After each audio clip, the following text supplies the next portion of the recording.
কিছু বৈশিষ্ট্য থাকে। একটা ক্লাব উদ্বোধন হলে ওই ক্লাব থেকে আমরা অনেক কিছু আশা করতে পারি যারা ক্লাবের নিকটীয় থাকে।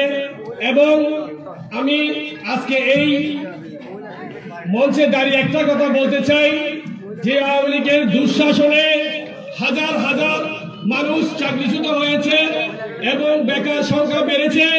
আমি আজকে আমাদের মঞ্চের সামনে দীর্ঘ একটা শারীরিক চিঠি আমাদের একটা এই জায়গায় দাঁড়িয়ে বলতে চাই। আমি আমাদের মহানগরের সিনিয়র যুগ্ম আহ্বায়ক আলহাজ দৃষ্টি আকর্ষণ করে বলতে চাই, যাদের চাকরিচ্যুত হয়েছে, যারা বেকার হয়েছে, তাদের আগামীতে যদি বিএনপি সুষ্ঠু নির্বাচনে ক্ষমতায় আসতে পারে, আমি লিডারের প্রতি দৃষ্টি আকর্ষণ করে বলছি, যারা বেকার আছে, যারা বেকার সমাজ আছে, কারণ তাদের প্রতি একটু দৃষ্টি রাখবেন, তারা যাতে একটা চাকরি পায়, একটা ব্যবসা পায়, তাদের প্রতি লক্ষ্য রাখবেন। এবং আরেকটা কথা বলে শেষ করছি, বাংলাদেশ জিন্দাবাদ। আমাদের সময় অল্প, সময় স্বল্পতার কারণে আমি আসলে সংক্ষেপে শেষ করি। বাংলাদেশ জিন্দাবাদ, বাংলাদেশ জাতীয়তাবাদী কৃষক দল জিন্দাবাদ, শহীদ রাষ্ট্রপতি জিয়াউর রহমান অমর হোক, দেশনেত্রী বেগম খালেদা জিয়া জিন্দাবাদ, তারেক রহমান তারেক রহমান জিন্দাবাদ। ধন্যবাদ রহিম। আমাদের মাঝে উপস্থিত হয়েছেন আজকের আলোচনা সভার বিশেষ অতিথি চট্টগ্রাম মহানগর মহিলা দলের সহ সভানেত্রী এবং বন্দর মহিলা দলের সভানেত্রী জনাবা শাহিদা খানম। এই পর্যায়ে বক্তব্য রাখবেন বন্দর থানা যুব দল নেতা জনাব আরিফুর রহমান আরিফ। বিসমিল্লাহির রহমানির রহিম। ৩৮ নং ওয়ার্ড জিয়া জাগরণ পরিষদের আজকের এই সভার সভাপতিত্ব করছেন মোহাম্মদ খান।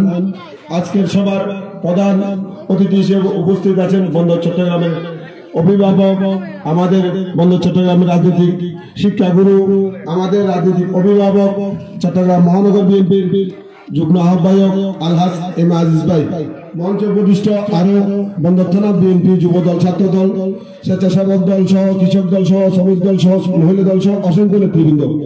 বন্ধুগণ, আপনারা জানেন আজকে বিগত 16টি বছর যাবৎ আমরা কোন সভা সমাবেশ এভাবে কেউ করতে পারি নাই। কারণ আওয়ামী স্বৈরাচার সরকারের বিরুদ্ধে আমরা আন্দোলন সংগ্রামে ছিলাম এবং কি রাজপথে থাকবো ভবিষ্যতে। বন্ধুগণ, আমরা আরো আওয়ামী ফ্যাসিস্ট স্বৈরাচারের বিরুদ্ধে আমরা যে ওনারা যে আওয়ামী লীগ সরকারের আজকে অন্তর্বর্তীকালীন সরকারের বিরুদ্ধে বিভিন্ন ভাবে তারা একটা পায়তারা করছে, তারা একটা ষড়যন্ত্র করছে, এই ষড়যন্ত্র আমরা সকলে মিলে ঐক্যবদ্ধ ভাবে তা রুখে দিব। কেননা বন্ধুগণ, এই আওয়ামী লীগ স্বৈরাচারে আপনারা দেখছেন বিগত 16টি বছর যাবৎ আমাদেরকে কিভাবে নির্যাতন নিপীড়নের মাধ্যমে আমাদেরকে আন্দোলন সংগ্রাম এমনকি কোন রাজপথে সভা সমাবেশ করার সুযোগ দেয় নাই। বন্ধুগণ, এই বলে আমার সংক্ষিপ্ত আকার বক্তব্য এখানে শেষ করছি। আসসালামু আলাইকুম। আমাদের মাঝে উপস্থিত আছেন 38 নং ওয়ার্ড মহিলা দলের সাধারণ সম্পাদিকা রানু আক্তার। আমি এই পর্যায়ে বক্তব্য রাখার জন্য অনুরোধ জানাচ্ছি বন্দর থানা মহিলা দলের সংগ্রামী সাংগঠনিক সম্পাদিকা এবং জিয়া জাগরণ পরিষদের মহিলা বিষয়ক সম্পাদিকা জনাবা ফাতেমা কাজল এই পর্যায়ে বক্তব্য রাখবেন।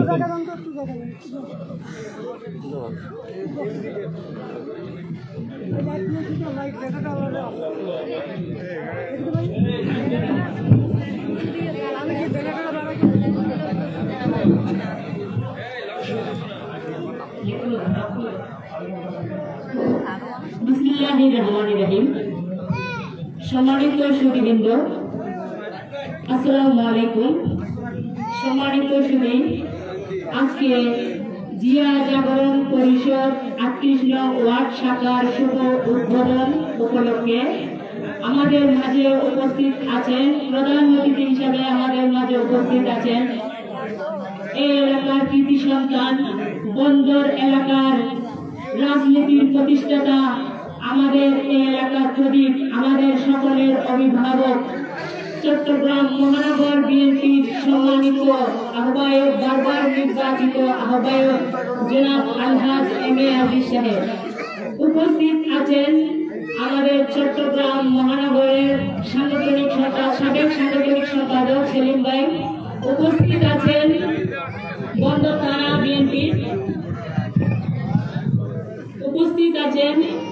বন্দর থানা বিএনপির সম্মানিত সভাপতি, আমার অভিভাবক, আমার প্রিয় একজন ব্যক্তি জনাব সালাউদ্দিন আহমেদ। উপস্থিত আছেন বন্দর থানা বিএনপির সম্মানিত সাংগঠনিক সম্পাদক জনাব হাজি হোসেন ভাই। উপস্থিত আছেন বন্দর থানা বিএনপির সম্মানিত যুগ্ম সম্পাদক বাচ্চু ভাই। উপস্থিত আছেন চট্টগ্রাম মহানগর মহিলা দলের সম্মানিত সভানেত্রী, এই এলাকার প্রস্তাবিত কাউন্সিলর এবং এই এলাকার সুনামধন্য একজন পরিবারের পুত্রবধূ, আমাদের অভিভাবক, আমার নেত্রী জনাবা শাহিদা খানম। উপস্থিত আছেন আমার যুবদল, ছাত্রদল এবং মহিলা দল ভাই ও বোনেরা, আসসালামু আলাইকুম। সম্মানিত সুধীবৃন্দ, আমরা এই এলাকায় এক সময় উঠতে পারতাম না, আসতে পারতাম না, দাঁড়াতে পারতাম না। আমরা যে জায়গায় মঞ্চ করে দাঁড়িয়ে আছি, ওই জায়গাটা একটা হাইনাদের আস্তানা ছিল এবং আমরা সিনেমায় দেখেছি মানিককে ফুলে দোকানে দোকানে চাঁদাবাজি যেভাবে করতো, ঠিক এই এলাকায় সেভাবে চাঁদাবাজি করতো। আমরা এই এলাকায় এসে ওই হাইনাদেরকে ধার ধরে দাঁড়িয়েছি।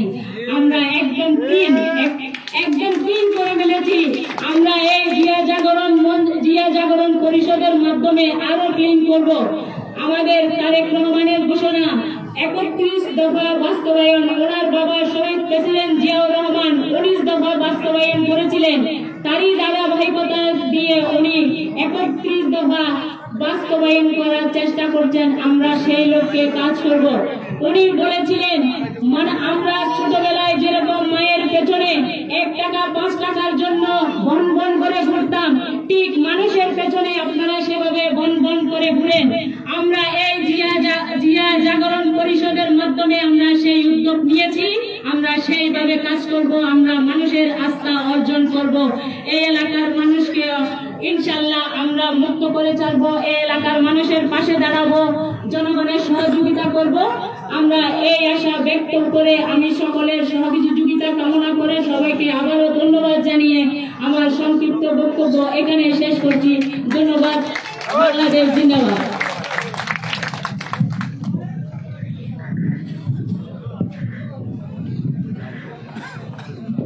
সময় সংক্ষিপ্ত, আমাদের নেতৃবৃন্দর দৃষ্টি আকর্ষণ করছি। আমরা সময় যেহেতু আমাদের কম, আমরা সকলকে বক্তব্য দেওয়ার সুযোগ দিতে পারবো না। আমাদের সময় খুব কম, সেজন্য আমরা সবাইকে বক্তব্য দিতে পারবো না।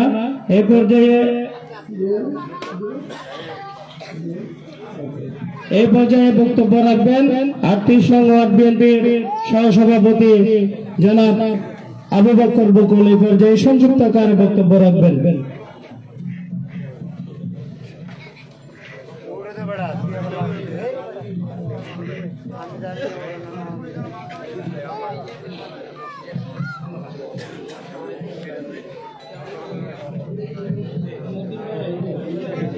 বিসমিল্লাহির রহমানির রহিম।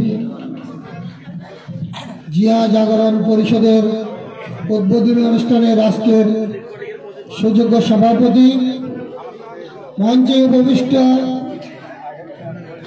অত্র এলাকার কৃতি সন্তান, চট্টগ্রাম মহানগরের সুযোগ্য যুগ্ম আহ্বায়ক, আমাদের রাজনৈতিক অভিভাবক জনাব আলহাজ এম আদিস সহ মঞ্চে উপবিষ্ট নেতৃবৃন্দ, সমবেত সংগ্রামী সাথী ভাই বোনেরা, আসসালামু আলাইকুম। সংগ্রামী সাথী ও বন্ধুগণ, সময়ের সংক্ষিপ্ততার কারণে বেশি কথা বলা যাবে না। আমি সর্বপ্রথম স্বাধীনতা যুদ্ধে যেসব শহীদ অকাতরে নিজের জীবন বিসর্জন দিয়েছেন, 2024 সালের জুলাই আগস্টে যারা স্বৈরাচার বিরোধী আন্দোলনে ছাত্র জনতা মা বোনেরা জীবন দিয়েছেন, তাদেরকে শ্রদ্ধাভরে স্মরণ করছি। শুধু একটি কথাই বলবো, তারেক রহমান আমাদেরকে বলে দিয়েছেন আগামী নির্বাচন খুব কঠোর হবে।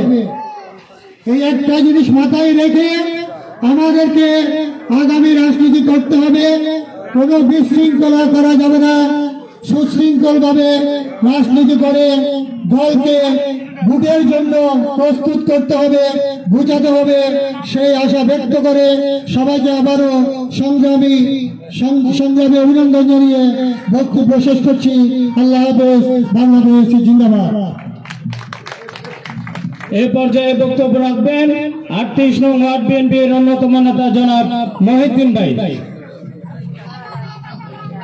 বিসমিল্লাহির রহমানির রহিম।